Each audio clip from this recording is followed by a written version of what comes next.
Hello marketers, we're Behavio, and today we're going to show you how to build and manage the so-called distinctive brand assets, or simply brand codes. Weird and brilliant, don't you think? That's because you don't only remember the names, but also shapes, fonts, colors, or jingles. So that's brand codes. And as you can see, they're powerful. They help you sell more. They help your brand stand out on a crowded supermarket shelf or in a crowded online search. They are able to multiply your profit from a multi-million-dollar commercial. Whether you are a global enterprise or a small B2B company, you want to have them. But building brand codes is tricky, because the decisions you have to make along the way are often counterintuitive. At Behavio, we've trained hundreds of marketers to do this right, including the whole teams like the guys at Red Bull. But our favorite thing to do is to design apps to measure brand codes and ads and the subconscious decisions. Hundreds of brands have used our data for their marketing decisions. And our new ad testing app is really good, so check it out. Today I want to tell you about the magic behind brand codes, which is not really a magic, it's actually a solid neuroscience of how and why they work. We'll cover that, then we're going to look at the many different types of brand codes, and finally I'm going to show you some practical techniques on how to find and choose the right set of brand codes that will work for you. We'll be using these beautiful brand asset cards. You have access to the virtual ones, but we also use the physical cards for offline workshops and trainings. People really love them. And if you're watching us from the US, we can send you a deck as well if you publish a LinkedIn post with your biggest takeaway from this session and tag Behavio in it. This first part is pre-recorded. So while I'm sitting here, I'm also sitting over there right now, answering your questions in the Slido chat. So if you have any questions, you don't have to wait until the end, and I'll join the live stream afterwards and I will answer the most popular questions in more detail. You are seeing the Slido link right now, and feel free to ask anything. Ready now? So let's have a look at why brand codes are so powerful, and it has something to do with the way our brains are wired. Have you ever stopped to think about how many decisions you make in a day? Like from the moment you wake up to the moment you fall asleep? You're making 35,000 decisions every single day. And the options to choose from are endless. Just think about it. There are over 45,000 items in an average supermarket, so trying to make an informed decision based on facts and reasoning would take forever. That's why we have two types of thinking: slow thinking and fast thinking. Slow thinking is what we use for less than 5% of our decisions and takes up a lot of energy and time, while fast thinking is what we use for 95% of our decisions. It's much less energy intensive and it's mostly subconscious. Here is an example. You're thirsty and want a soda. Fast thinking does its magic and a brand, let's say Coke, pops up in your mind and you go get one. Or another example. You're standing in front of the soda shelf and you grab a Coke without even noticing the other brands next to it. That's what we call brand salience, the ability of a brand to be spontaneously thought of or spotted in a buying situation. As a product or brand, you want to be the result of fast thinking, you want to be salient. This should be one of your main marketing objectives, because people are usually okay with the first option that fast thinking sends to their minds. And salience actually correlates with market shares. It doesn't just go for retail, it's for every category: banking, cars, even B2B. Your buyers aren't rational optimizers. They're overwhelmed by thousands of other decisions, and most of the time they won't activate their slow thinking to find the best possible solution. They want the choosing to be easy. And that's why so many people buy strong salient brands, even if they are not necessarily any better. Brain scans show that when people choose the strong salient brand, there is less activity in their brain compared to when they choose the weaker one. Strong brands are literally no-brainers. But here's the thing, building strong brand codes is key to growing your brand salience. Fast thinking is all about memory, and there's no time for any logic. Our minds simply follow the fastest memory pathways and associations. So you want to create the strongest possible memories of your brand and connect it to the consumer need relevant to your product. This way, when the need is activated, your brand is activated as well. And you need to build stronger memory connections than your competitors. For example, when someone is hungry, they think of McDonald's. Or when their old fridge is broken, they type Amazon into their browser. That's the power of strong brand codes. They help your brand become the strongest memory much more than any rational reasoning. They help your brand stand out on a shelf between search results or between other brands in a commercial break. And that's why they're called brand assets, because they are your financial assets sitting in the brains of thousands or billions of people and making them buy you.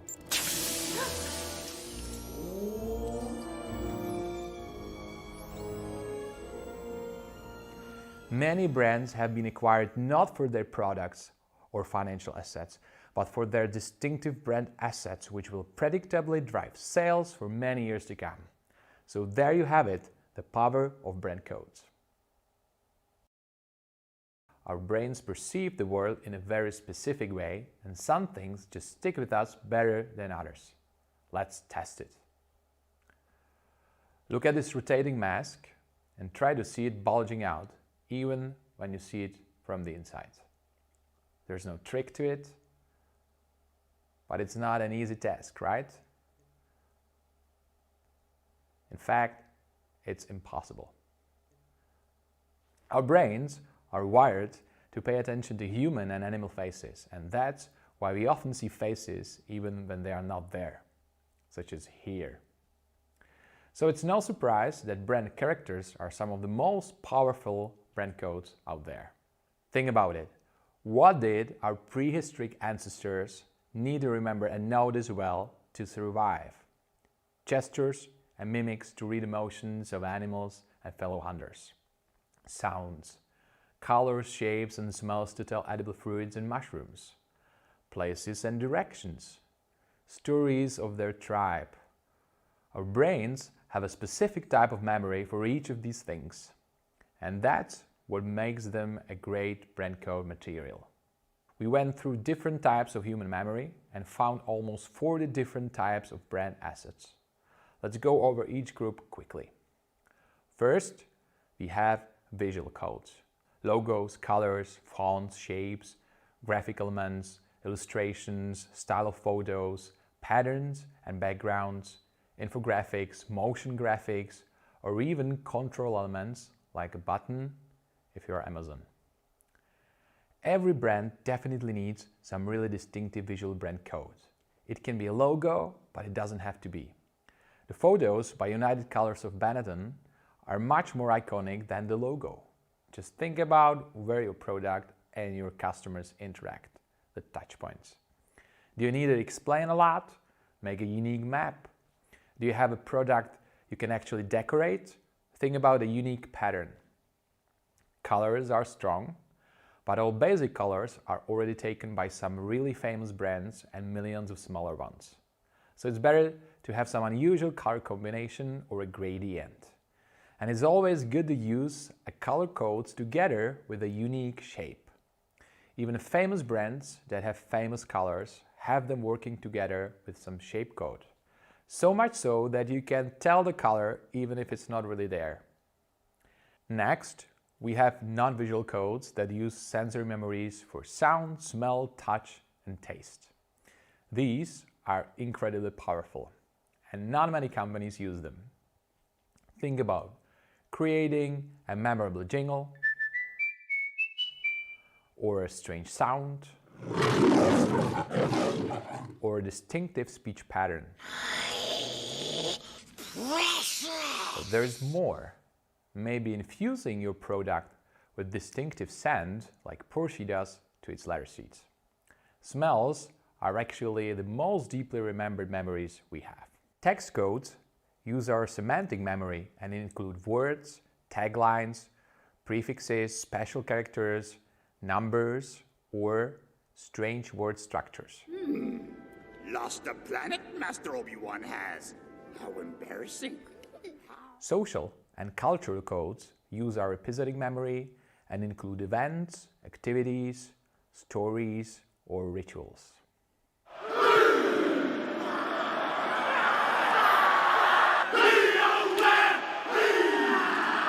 Indoor and outdoor codes are real, tangible objects like monuments, cars, furniture, to ferns, mountains, clothes, and, this is really important, packaging of your product. And finally, assets like mascots and characters, celebrities, gestures. Brand characters are some of the most powerful brand codes out there. Celebrities can help you attract a lot of attention, but using them as brand codes can be pretty tricky. We can discuss this in a Q&A if you want. So there you have it. Again, don't limit yourself to just logos, colors and fonts. Get creative and find the brand code that will make your brand truly memorable. But how many brand codes should you have? Not too many. Let's try an exercise we do at our workshops. First, think of a famous brand.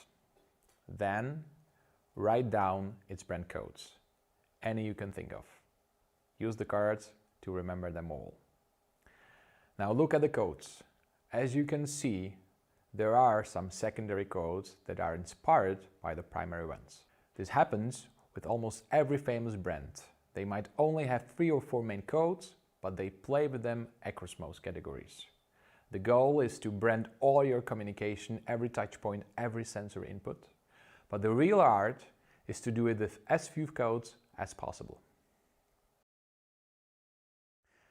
There's just one rule of a great brand code. Be unique, distinctive. Make you look like you and nobody else.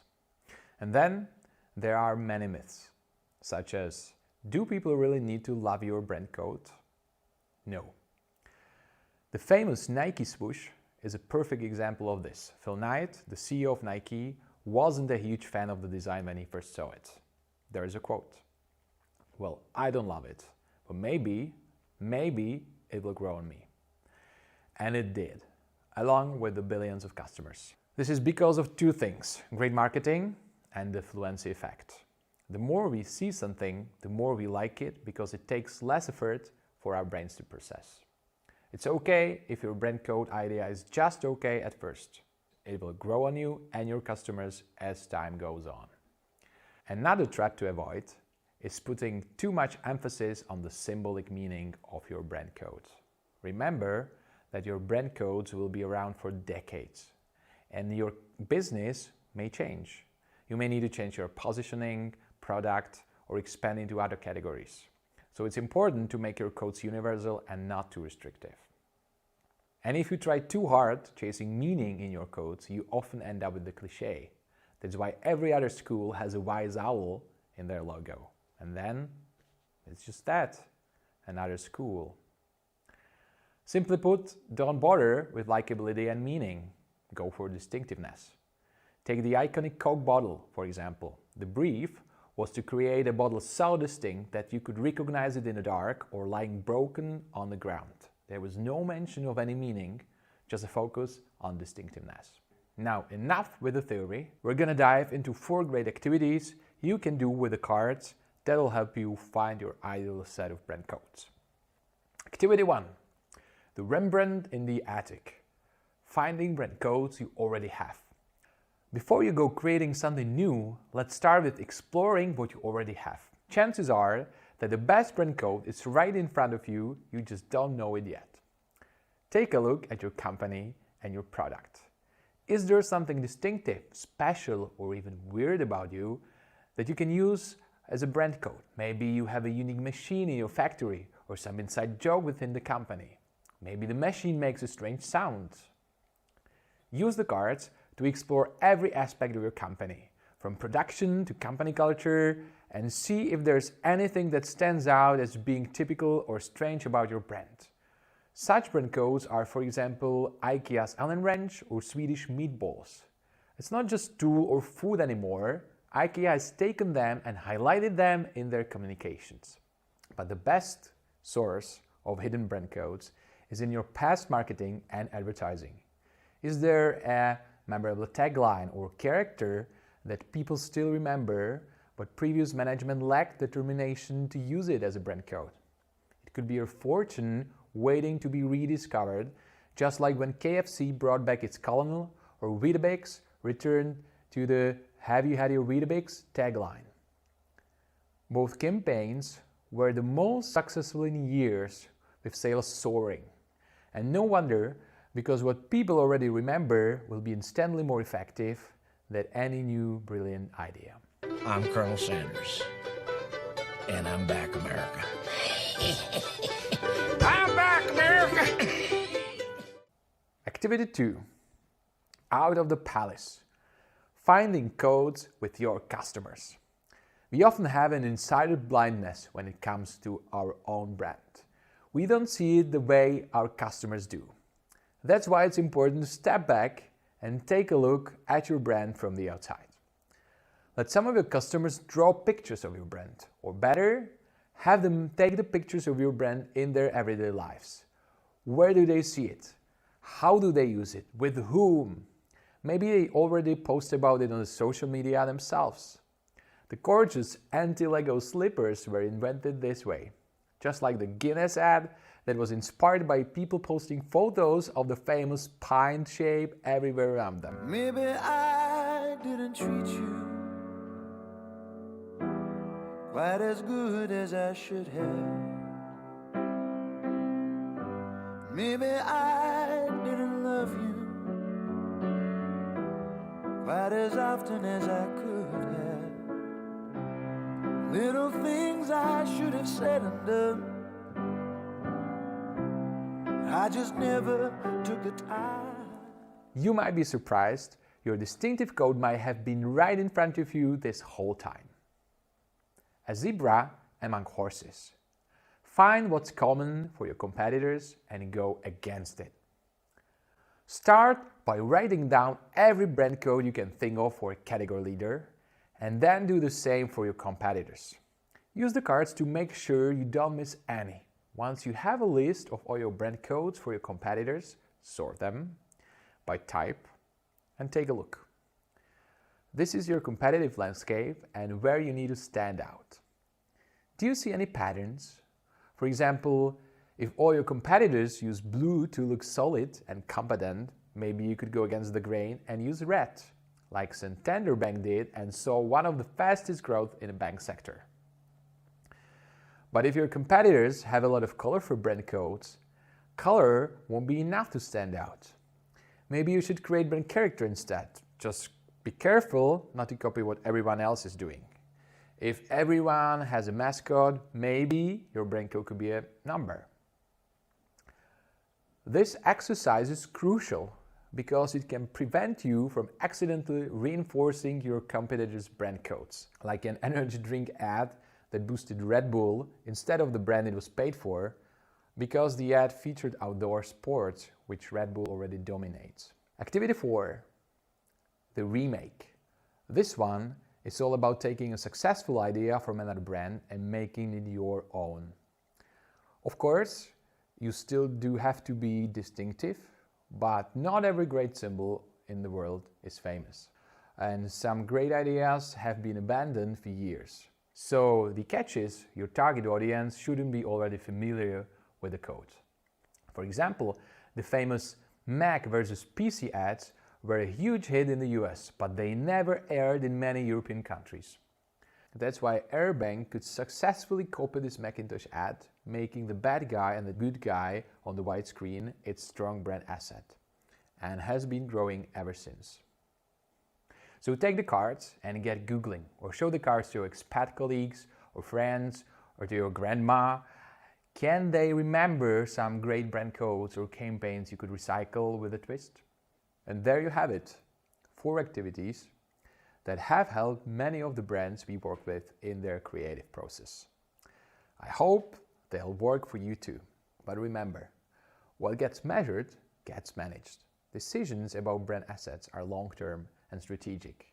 So if you're an established brand, your decisions about brand code should always be evidence-based.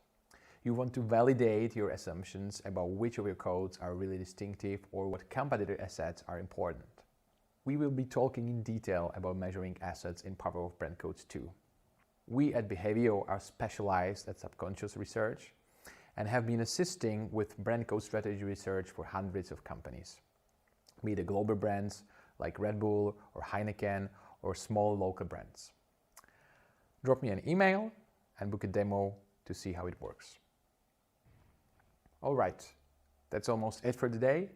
Now, before I join you for the live Q&A, let me invite you to our next session, the Power of Brand Codes 2, where we'll dive into what's next after you've chosen your brand codes. We'll show you how to build and manage them in the long term, how to track and measure their success, how to use them in your advertising, when to refresh them and when definitely not. We'll also cover the unique challenges that small and big brands face when it comes to building their codes. Big brands will learn how to use their codes to enter new markets, while small brands will discover how to create effective codes on a budget. Big shout out to Lumir Kainar, an amazing brand architect and co-author of Brand Asset Inspiration Cards, and also a huge thanks to the marketing geniuses Byron Sharp and Jenny Romaniuk for their incredible work that inspired much of what we covered today. If you want to learn more, be sure to check Jenny Romaniuk's book, Building Distinctive Brand Assets. Now, let me give the floor to me. I'm joining you live for Q&A, so get ready with your questions. You can drop them in the Slido chat if you haven't already done so, and see you in a few seconds. So, I'm back, America. I'm back. Thank you for showing up in such big numbers, and thank you for your great questions. As I was going through them, I think that most of them I'll be really going deep into in the next webinar or workshop, Power of Brand Codes 2. So stay tuned. It's going to be maybe like in a month. You can connect with me on a LinkedIn and see when it's coming, but I'll of course answer them briefly this time as well. So let's start. First question. Hello from Germany. Question: how do you define brand codes and differentiate them from brand assets and brand elements? Thank you. I think they are almost synonyms. At least I use them like that. I like brand codes because it's more about the principle, how you do it, that you should be using codes, symbols, that you should codify all your communication, while brand assets are more about the goal. You want to build an asset. So sometimes when you start, you don't have an asset, but it's more, it's just a detail. I think it's the same almost. Okay, these are great examples of bigger brands. How would this work? Are there examples for niche products? Yeah, next time I'm gonna show, because this is hard to, if you're an international audience, it's hard to show you the niche products because you don't know them. They're usually niche and only locally known, so it's better to explain it with the famous codes.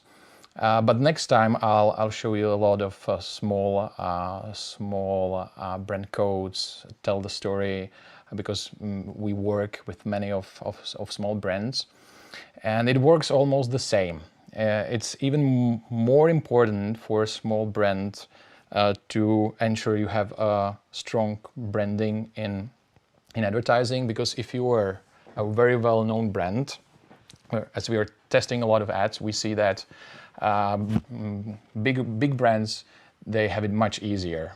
They can only have a logo at the beginning or something for 2 seconds, and the brand recall of the ad is much higher. While if you're a small brand, you really should aim to brand every second of your video ad if you haven't budget for that, or if you're only using display ads, then again your logo should be bigger, because again the people don't know it, so you have to try harder.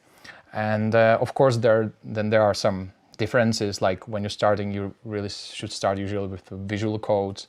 Only after you enter mass advertising, the audio becomes much more important. Then we're going to be talking about how big brands, on the other hand, can use their codes for entering new categories. I've already shown you a little bit of the, for example, the Happy Meal.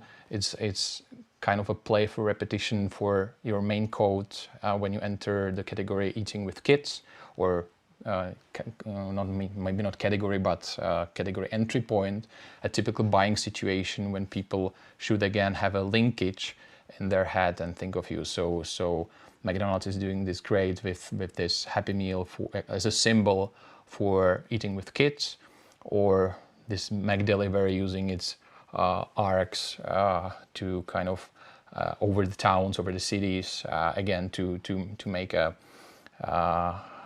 visual symbol of them entering a new category. So there are differences, but the principle is the same. And yeah, I'm gonna maybe answer the examples with next questions.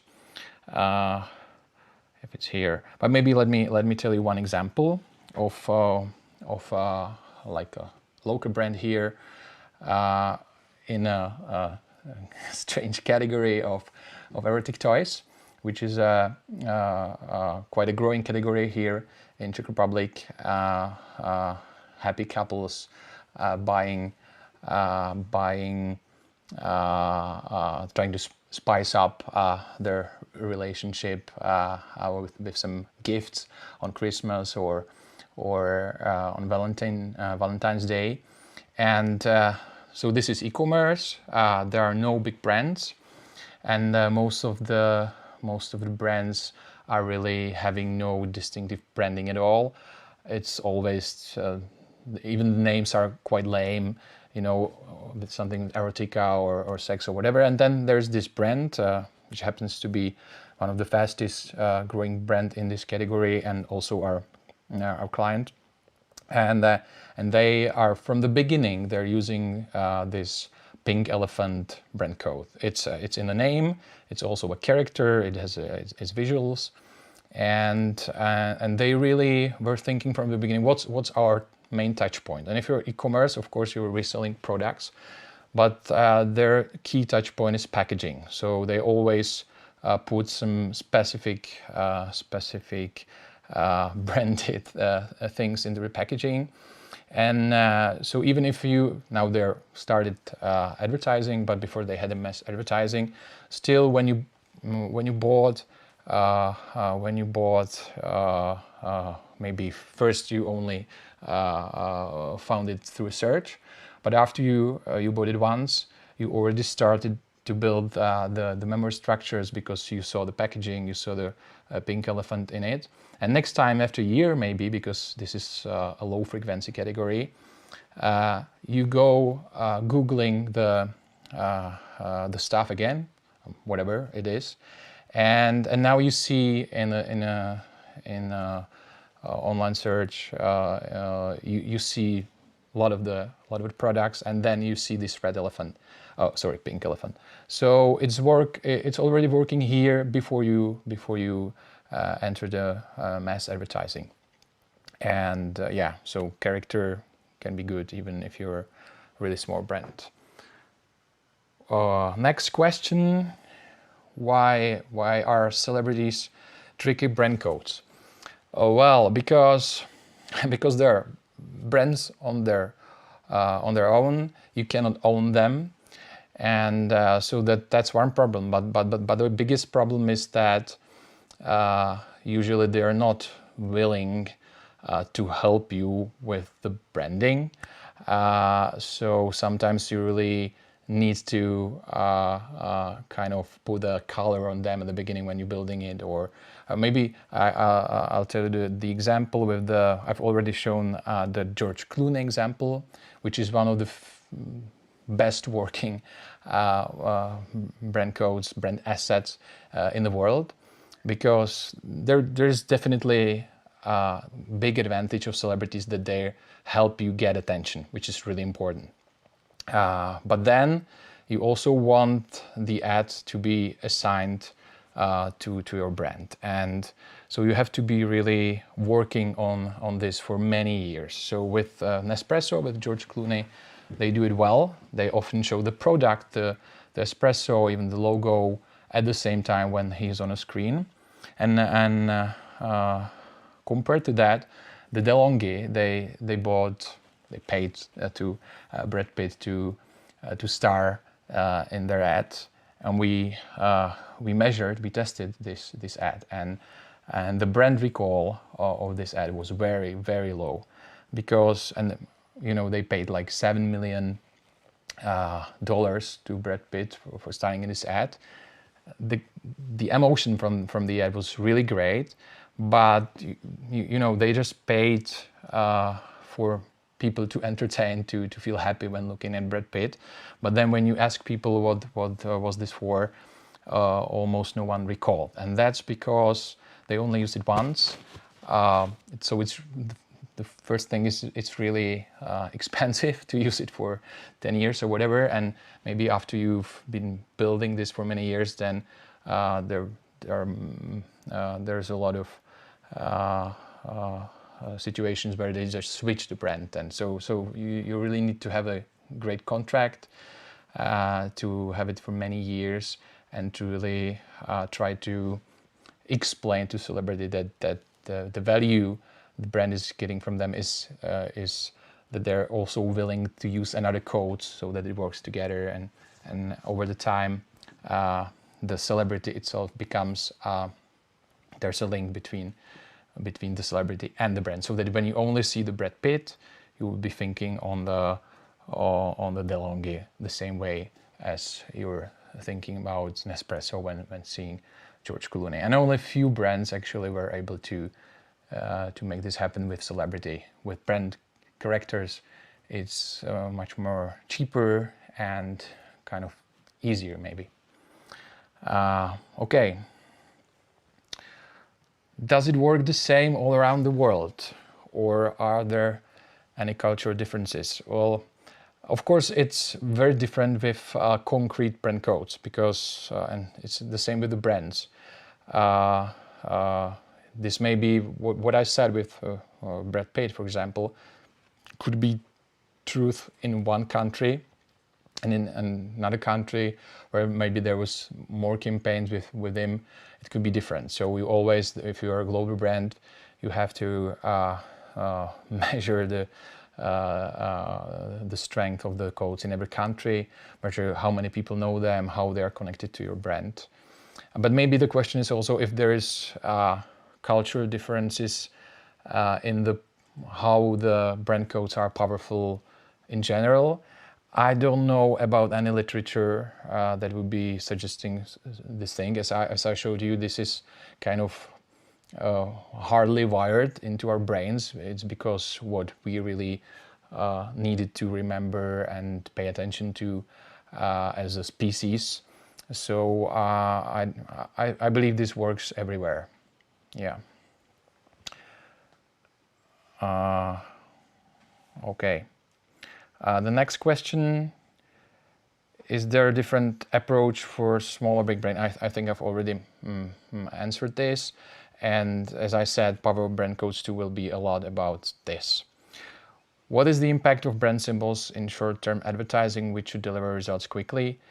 Again, there was already this example, for example, with the PPC for e-commerce. There's the main role here is that people pay more attention to the brand codes, which can be a tagline or maybe a picture in a search, which they already know. So if you are having a distinctive symbol, maybe you are third in the in the search result, but still people will be looking first at your distinctive symbol. It works like that. Is there a difference in decision making when buying products like cars? Maybe more rational than Coke. Does the fast thinking really work there? Thanks.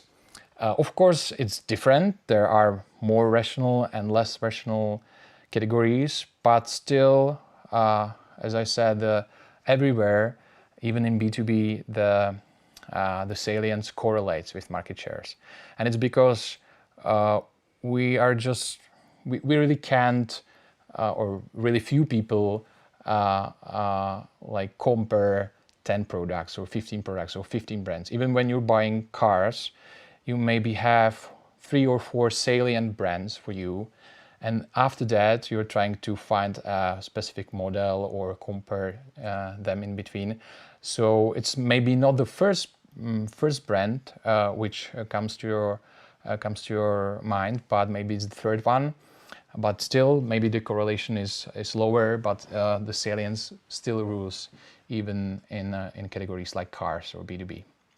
And I jump to the question about B2B. Yeah, there's even a book from I think maybe Jenny Romaniuk. Definitely, it's in cooperation with Aaron Bergbach Institute with the LinkedIn B2B Institute, and it's called How B2B Brands Grow. And most of the book is really showing that everything which is true about salience in B2C also works in B2B. And there's maybe even more opportunity now, because not many B2B brands are able to build brands. So it's maybe a little bit easier to stand out at this time compared to B2C. How to measure the distinctiveness of brand assets? The best measure is, it can be either spontaneous or prompted, but it's important to, if you show people the distinctive asset, they should choose or write down the brand which they think of, and then you can compare the uniqueness, meaning how many percent of people link it to your brand compared to different brands. You can also use blurred images, which is like a next level for it, because the more easily we are able to decode it with less pixels, then it simulates like when we are going next to a like crossing the billboard, and it only takes like 2 seconds to pay attention to. So using the blurred logos is like the next level. How do I find out what is in people's mind? Yeah, it's hard, and no one actually can, as for today. Sometimes there are some neuroscience approaches, but the best approach today is maybe not, we call it task, don't ask.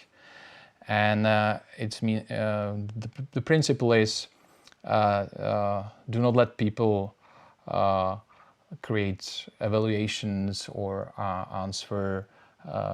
give you opinions, but give you first quick associations on some cues. So usually you present people, when we do an online research, you show them George Clooney, and then they should write what's their first brand associations. And with this you can do a lot, because you can kind of connect the maps of the category entry points, the buying situations, with brand codes, and yeah, but I hope it's gonna be better in a few years. Likability is not important. How much is the brand code research? Depends on the company. With us in US, it could be like, I think, like the strategy research, which is mapping all your competitors' brand codes, and maybe 5 or 10 of your brand codes. If you're an established company, it can be $8,000 to $10,000. If you only want to track few of your brand codes, maybe over time it's much cheaper. Likability is not important. Really? What if it looks outdated? What if the brand character is annoying?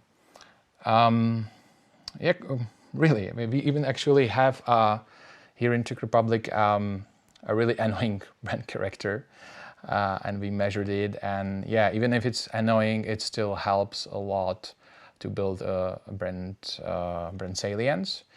Brand love, and so also the brand code love is overrated, really. It's important to have a positive emotion in your advertising, because it's strong emotion helps us remember things more deeply and pay attention to them. But most of your buyers have no emotion to your brand and still buy you. So it's really the case here.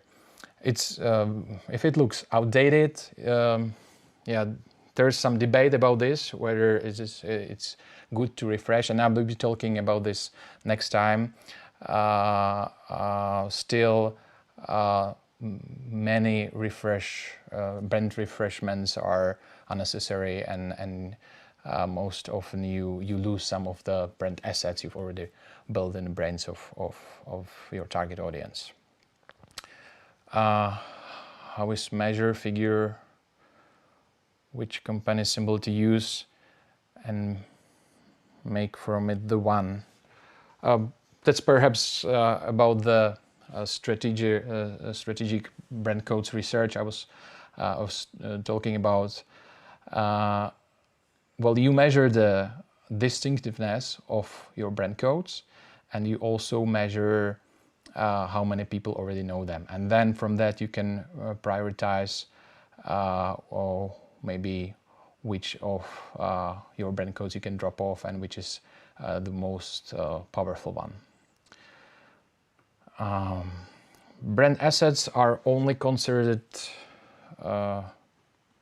brand assets if people can associate them with a particular brand in full, not just in part. If it leads to another brand, it's not a brand asset. Well, that's maybe why it's called distinctive brand asset, because that's the role, that it should only lead to your brand. That's how the salience happens. So if really the same brand code makes you think of more brands, then it's not working. Yeah, so it's really important. It's really the most important thing to check that there's almost no linkage to other brands. How does it work for PPC ads and influencer ads with no mass advertising? Again, I maybe a little bit answered that before. With PPC ads, still, if the tagline or the brand name or a picture that is shown in PPC ad is already known to your customers, maybe from previous purchases, they're gonna click on them much more. So it's making you distinctive even in a search. Do small, medium-sized companies understand the idea? Some don't understand branding to begin with. Yeah, that's it. Actually, there's a great term for this stage. It's called performance plateau. I've just performance plateau, and it's the name for a kind of a plateau in a growth for a small company which started growing quickly with performance marketing, which is working with the existing demand, with the people who are heavy buyers, who already know about the type of product, the category. And too often those brands kind of run off this existing demand, and then they don't know what to do. And the problem is that they should start with brand advertising, because it's creating the future demand. You know, it's creating the memories of your brand for the people who are going to buy you in 3 or 6 months. And I think it's going to be like this decade is going to be a lot about small brands realizing that brand marketing is really important, that there are some metrics that can be performance marketing as well, that it's not just some kind of magic. And yeah, I hope it's gonna be like that as soon as possible. Is the brand name a brand code? Well, yes and no. No, because of how the research is often done. You usually measure the codes by connecting them to the brand name, but in fact it is. It's of course maybe the most important when you start. So it's really important, for example, when you're building your awareness or building a new brand code, to repeat the brand code with your brand name all the time. And only after you've 100% sure that another brand code works on its own, you can stop using the name always with it. And yeah. Are you in Germany? I'm not far, I can travel there. I'm gonna travel there sometime. Now I'm in Prague. What makes for a good slogan? How much do you pay attention to slogans as a brand code versus other codes? Well, there was not many time for you to look, as I was showing you the graph with the most powerful brand codes. The slogan was one of the least powerful ones, but it depends. Definitely, if you use a slogan, you should use it both in voice and written, and really repeat it a lot of times. For sometimes some types of products, maybe it's a good one, but I don't think in general that it's something that would make you stand out on its own. And the last one, how do you work with brand assets in your company? Yeah, we should do this more. But for example, I don't think that our logo is our strongest brand assets.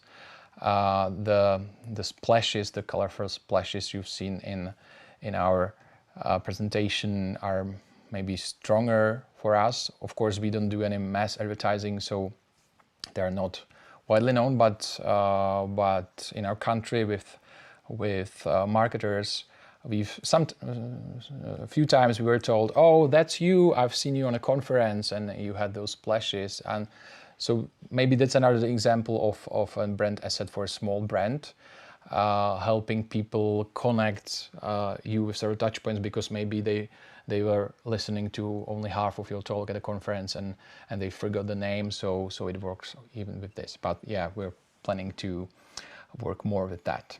Okay. That's all for today. So as I've said, in a month or something like that, I'm coming with part 2 of this. And yeah, stay tuned. Let's connect on LinkedIn, or maybe you can subscribe to our newsletter at our page, behavio.app. And looking forward to see you again.